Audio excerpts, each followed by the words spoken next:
শাফাআতে কুবরার মালিক আল্লাহ তাআলার পতাকা কিয়ামতের ময়দানে যার হাতে থাকবে, মানুষের সরদার হয়ে আসছেন, যার শাফাআত ছাড়া কেউ জান্নাতে প্রবেশ করতে পারবে না, কেউ পার হইতে পারবে না, যার শাফাআত ছাড়া জান্নাতের দরজা খুলবে না। উনি ইয়তীমকে বলতেছেন, এই দোয়া আমার জন্য আবার দাও, এই দোয়া আমার জন্য আবার করো। আর আমাদের ইয়তীমরা ধাক্কা খাইতেছে, আর তাদের মা বাবার আত্মহত্যা করতেছে, আর মালদারের ছেলেরা পিজা খাইতেছে, কোটি কোটি টাকা বিবাহের পিছনে নষ্ট করতেছে। হ্যাঁ, এক বড় ধনী ব্যক্তি বলতেছিল, তার ছেলে বলতেছে, বাবা একটা ল্যান্ড ক্রুজার লাগবে। ঠিক আছে নিয়ে নাও, ঠিক আছে নিয়ে নেন, হালাল টাকা দিয়ে নিয়ে নেন, ঠিক আছে, কিন্তু কোন গরিবের খেয়ালও করেন যে তার কোন গরিবের ঘরের মধ্যে চুলা তো বন্ধ হয়ে যায় নাই। যে গরিব বলতেছে মা খাবার দেন, আর ওই মায়ের চোখের থেকে টপ টপ পানি পড়তেছে। দেখেন, আমাদের গরিবের কারণ মানুষ বাড়ার কারণে না, আমাদের গরিবের কারণ মানুষ বাড়ছে এই জন্য না, এটা হচ্ছে সুদ আর ঘুষ আর মানুষের সম্পদ আত্মসাৎ করার কারণে। যে জায়গায় ঘুষ, সুদ আর জুয়া চলবে, ওই জায়গায় গরিব আরো বেশি গরিব হইতে থাকবে, আর টাকা পয়সা অল্প কিছু মানুষের হাতের মধ্যে বন্ধ হয়ে যাবে।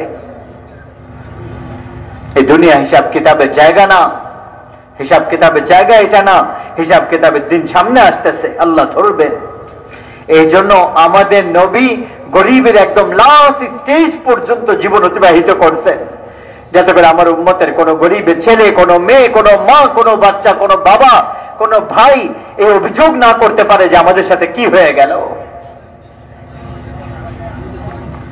আল্লাহ রসুল তো নিজের বাবাকে দেখেনি নাই, আর 6 বছর বয়সে আল্লাহ রসুল ইয়াতীম হয়ে গেছেন। আবওয়া কঠিন জঙ্গলের মধ্যে আল্লাহ রসুলের মা ওই জায়গায় ইন্তেকাল করছেন। ওই জায়গায় আমরা গেছি, আম্মা আমিনার কবর, যে জায়গায় আবওয়া খালি জায়গা, এখনই একদম খালি, মাইলকে মাইল পর্যন্ত কোনো মানুষের আবাদি নাই ওই জায়গায়। ওই জায়গায় দেখছি আমরা যেখানে 6 বছরের বাচ্চা মুহাম্মদ মুস্তাফা সাল্লাল্লাহু আলাইহি সাল্লাম মা মা বলে কাঁদতেছিলেন, আর মা মৃত্যুর কবলের মধ্যে পড়ে দুনিয়া থেকে চলে গেছেন, যাতে করে এরপরে কোনো ইয়তীম না বলতে পারে যে আমার সাথে আল্লাহ কি করছে। আল্লাহ তাআলা নিজের হাবিবকে এই অবস্থায় পৌঁছাইছেন যে জঙ্গলের মধ্যে মৃত্যু দিলেন। মক্কায় মারা যাইতেন, মদিনায় মারা যাইতেন, মদিনায় নানি বাড়ি আর মক্কায় বাবার বাড়ি, দাদা বাড়ি, কোন এক জায়গায় মারা গেলে ওই জায়গায় আত্মীয় স্বজন সামলায় নিত, কিন্তু না, পথে মধ্যে রাস্তার মধ্যে কালো পাহাড়, কালো পাহাড় আর ভয়ঙ্কর এক পরিস্থিতি। আমরা 2006 সালে গেছিলাম, ওই সময় ওই জায়গায় ভয়ঙ্কর পরিস্থিতি দেখে আমি পেরেশান হয়ে গেলাম। আর আজ থেকে 1400 বছর আগে যে জায়গায় আমাদের নবীর মা ইন্তেকাল করছেন, কি পরিস্থিতি ছিল। আর আমাদের নবী নিজের মায়ের বুকের উপর মাথা রেখে আম্মা আম্মা বলতেছিলেন, আর কোনো উত্তর আসতেছিল না। আর দাফন করে যখন নিচে নামলেন, উম্মে আইমান আল্লাহ রসুলের খাদেমার সাথে ছিলেন, যখন নিচে নামলেন দেখলেন যে আল্লাহ রসুল নাই, দেখলেন আবার ওই টিলার উপরে উঠলেন, 40 ফুট উঁচা, আবার উপরে উঠলেন, মানে 4 তলার সমান, দেখলেন আমাদের নবী ওই কবরকে জড়ায় ধরে কাঁদতেছে। যখন উম্মে আইমান কাছে গেলেন তো আল্লাহ রসুল বলতেছিলেন, আম্মা আপনি জানতেন যে আপনি ছাড়া আমার কেউ নাই, আপনি কেন চলে গেলেন?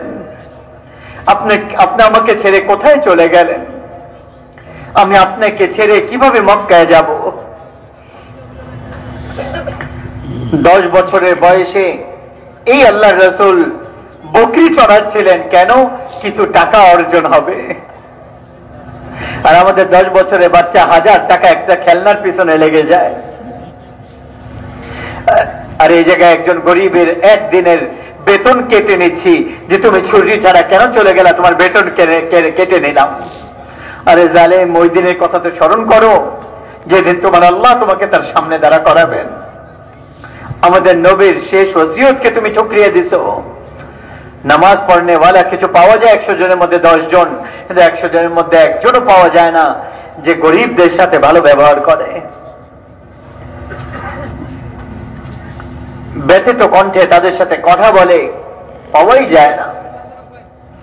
লাখের মধ্যে হয়তোবা একজন দুইজন পাওয়া যাবে, হাজারের মধ্যে হয়তোবা এক দুইজন পাওয়া যাবে, শতের মধ্যে পাওয়াই যায় না। আর না হলে কি নামাজি, কি বেনামাজি, কি তবলিগ ওয়ালা, কি গैर তবলিগ ওয়ালা, সবাই জল্লাদের মতো হয়ে যায়, কারণ আখলাক শিখি নাই। কি ইলম ওয়ালা, কি বেইলম। যখন আখলাকের দরজা যখন দেখি তখন শুধু খালি খালি ময়দান সামনে। আখলাকের ময়দান একদম খালি, ওই জায়গায় কোনো মানুষের ভিড় পাওয়া যায় না। মসজিদ গুলা কিছু আবাদ আছে, খানকা গুলাও আবাদ, মার্কাজ গুলাও আবাদ, মাদ্রাসা গুলাও ভরা, হারাম শরীফ আবাদ, কিন্তু আমাদের নবীর বলা আখলাকের যে ময়দান এটা একদম খালি, ওই জায়গায় কেউ নাই, ওই জায়গায় কোনো মানুষ পাওয়া যায় না, ওখানে কোনো ভিড় নাই, আর এটার কোনো আলোচনাও নাই। নামাজ, রোজা, হজ, যাকাত উম্মতের মধ্যে কোনো এক পর্যায়ে তো অবশ্যই আছে, কিন্তু আখলাকের কোনো লেভেলই উম্মতের মধ্যে আজকাল পাওয়া যায় না। ভুলে গেছি, আর ভুলেটাও ভুলে গেছি। এই জন্য আমার ভাই দোস্ত, আমাদের রবের সামনে নত হই। হাইয়া আলা সালাহ যখন আওয়াজ আসে তখন অফিস ছাড়ি, চাকরি ছাড়ি, ব্যবসা ছাড়ি, বাজার ছাড়ি, ক্লিনিক ছাড়ি, সবকিছু ছাড়ি, আর মেয়েরা রান্না বান্না বন্ধ করি, ঘরে সব বন্ধ করে আল্লাহু আকবার বলে আল্লাহর সামনে দাঁড়ায় যাই। আর যদি আল্লাহ কোনো সম্পদ দিয়ে থাকে তাহলে গরিবদের চোখের পানি মুছি। একজন জিজ্ঞাসা করলেন, ইয়া রাসূলুল্লাহ, কিয়ামতের দিন আপনাকে কোথায় খুঁজবো? তো আল্লাহ রাসূল বললেন, কিয়ামতের দিন আমি আমার উম্মতের গরিবদের সাথে দাঁড়িয়ে থাকবো, আমার উম্মতের ফকিরদের সাথে থাকবো। হযরত বিলাল রাদিয়াল্লাহু তাআলা আনহু, ওহো, আজীব এক ঘটনা মনে পড়লো। দুই আরব সর্দার আসতেছে, আকরাবা ইবনে হাবিস, উয়াইনা ইবনে হিসান তামিমি ফাজারি। আকরাবা ইবনে হাবিস তামিমি, বড় মর্তবা, আর এসে বলতেছে, মুহাম্মদ তোমার কথা শুনবো, কিন্তু শর্ত এই গরিব মানুষরা তোমার এখানে থাকবে না যখন আমরা আসবো। তারা কাফের ছিল, এদের সাথে আমরা বসা নিজেদের সম্মানের কমই মনে করি। আল্লাহ নবীর মনে এটা আসলো, যারা আমার সামনে এরা তো আমারই মানুষ, এদেরকে যদি আমি উঠাই দেই তো এরা আমাকে ছেড়ে যাবে না। আর এরা আরব সর্দার, হয়তো বা এই কারণে তারা কলমা পড়ে নিবে, তো এদেরকে আমি একটু উঠাই দেই। তাহলে রাসূল বললেন, ঠিক আছে, যখন তোমরা আসবা আমি এদেরকে উঠাই দেব। তো তারা বললো, না, আমাকে লিখে দাও, আমাদেরকে লিখে দাও, যখন আমরা থাকবো। এই সালমান, এই বেলাল, এই মিকদাদ, এই আবু দারদা, এই সোহেব, এরা এখানে থাকবে না। এই আব্দুল্লাহ ইবনে মাসউদ, ওয়াসিলা ইবনে আসকা, এই ইরবাদ ইবনে সারিয়া, উকবা ইবনে নাফি, এই আসহাবে সুফা, যারা গরিব সাহাবী, এরা যাতে না থাকে, আমাদেরকে লিখে দাও। আরবের অহংকার। আল্লাহ রাসূল বলেন, আমি লিখে দেখতেছি, আলীকে ডাকো, আলীকে ডাকো। আমাদের নবীর কাতিব আলী রাদিয়াল্লাহু তাআলা আনহু কলম দাওয়াত আনতে যাচ্ছেন। আলী রাদিয়াল্লাহু তাআলা আনহু আসার আগে জিবরাইল আলাইহিস সালাম চলে আসলেন আর বড় কালাম নিয়ে আসলেন। লা তাতরুদিল্লাযীনা ইয়াদউনা রাব্বাহুম বিল-গাদাতি ওয়াল-আশি ইউরিদুনা ওয়াজহা। হে আমার হাবিব, এই গরিবেরা আপনার এখান থেকে কোনো অবস্থাতেই উঠবে না, এটা আমার আল্লাহর হুকুম, আমি আল্লাহর হুকুম, এই গরিব এখান থেকে উঠতে পারবে না। এদেরকে বলেন, তোমরা আসলে আসো, যাইলে যাও, তোমাদের পরেও আমি করি না। এখন শোনাই, মা মিন হিসাবিকা আলাইহিম মিন শাই ওয়া মা মিন হিসাবিকা আলাইহিম মিন শাই ফাতাদরুতুহুম। ما من حسابك عليهم من شيء وما من حسابك عليك من شيء فتطردهم فتكون من الظالمين। আজীব আয়াত। আল্লাহ বললেন, হে আমার হাবিব, যদি আপনি এদেরকে উঠিয়ে দিবেন তাহলে আপনিও জুলুম করনে वाला হয়ে যাবেন। ওহো, لا تطرد الذين يدعون ربهم بالغداة والعشي يريدون وجهه ما عليك من حسابهم من شيء وما من حسابك عليهم من شيء فتطردهم فتكون من الظالمين। আজীব। কুরবান যাই, আমি যে বয়ান করতেছি না, আমি জানি না আল্লাহ কবুল করবে নাকি না, আমি জানি না আমি ইখলাসের সাথে নাকি না, আপনারা জানেন না যে কবুল নাকি না শোনা, কিন্তু উনি কে? আল্লাহ বলতেছেন এরা তো আমার জন্য জান দিতেছে, মিটতেছে। আল্লাহ তাদের ইখলাসের নিজে সাক্ষী দিতেছেন। আমাদের নবী বললেন তোমরা যাইলে যাও, আসলে আসো, কিন্তু এই গরিব এখান থেকে উঠবে না। এই আলোচনা চলতে চলতে তো তাদের অন্তরের মধ্যে লেগে গেল।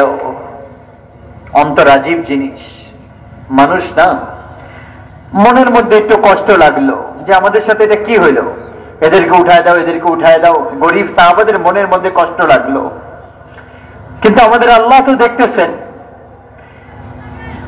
তো এই মনের ধুলাকে আল্লাহ ধুইলেন, কোরআন আসলো, আমাদের রবের কানুন পরিবর্তন হলো।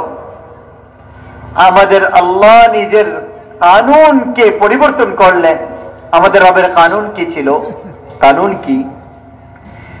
মনে করেন মজলিসে কিছু মানুষ বসে আছে, বাইরের থেকে কিছু মানুষ আসছে, তো আমাদের রবের কানুন এটা, বাইরের থেকে আনেওয়ালা যারা বসে আছে তাদেরকে সালাম করবে। নিয়ম কি? যারা বসে আছে, মনে করেন আপনারা বসে আছেন, আমি বাইরের থেকে আসছি, আমি বাইরের থেকে আসলে আপনারা আমাকে সালাম দিবেন না, আদেশ হচ্ছে আমি আপনাদেরকে সালাম করব। কিন্তু এই জায়গায় কি হলো? এই জায়গায় কি হলো? আমাদের আল্লাহ বললেন ফাইযা জাকাল্লাযী ইউমিনুনা বিআয়াতিনা ফাকুল সালামুন আলাইকুম কাতাবা রাব্বুকুম আলা নাফসিহির রাহমাহ।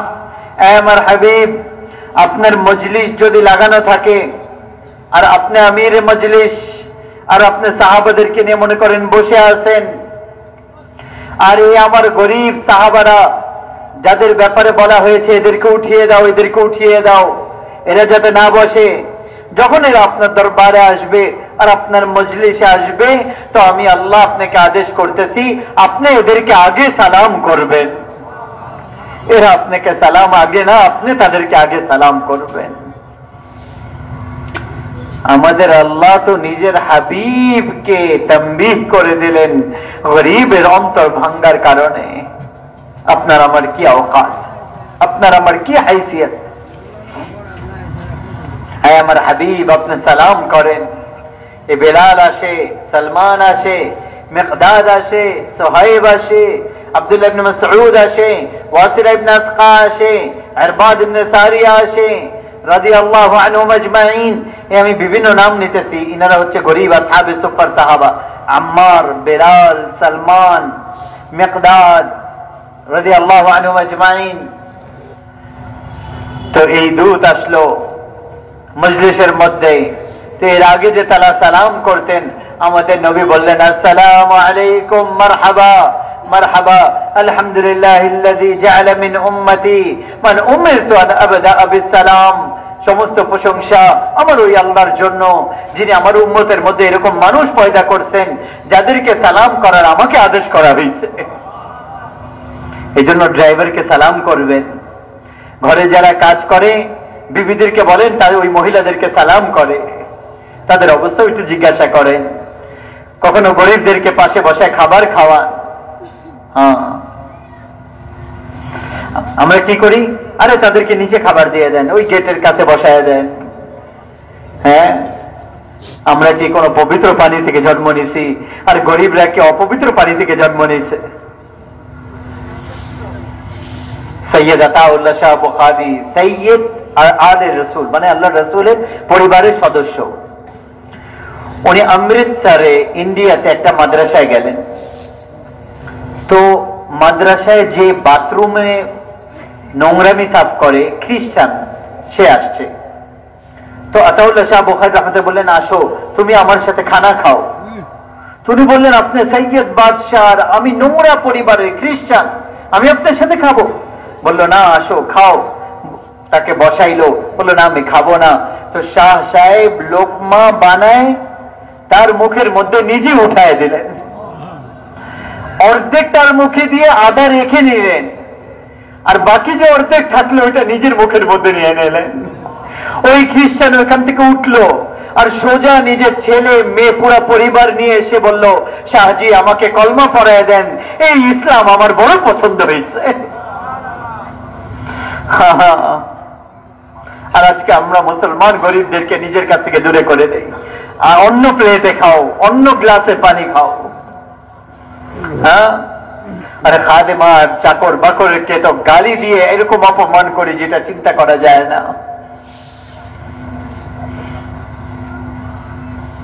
হ্যাঁ, আপনার একটা গ্লাস ভেঙে গেলে, আরে আমার এত দামি গ্লাস ভেঙে দিছো, এত দামি তুমি আমার কাপ ভেঙে দিছো। আরে এই অন্তর তো তুমি ভাঙছো যেটা আল্লাহর হাত দিয়ে আল্লাহ বানাইছে। সে মেড ইন চায়না কাপ ভাঙছে, তুমি মেড ইন আল্লাহ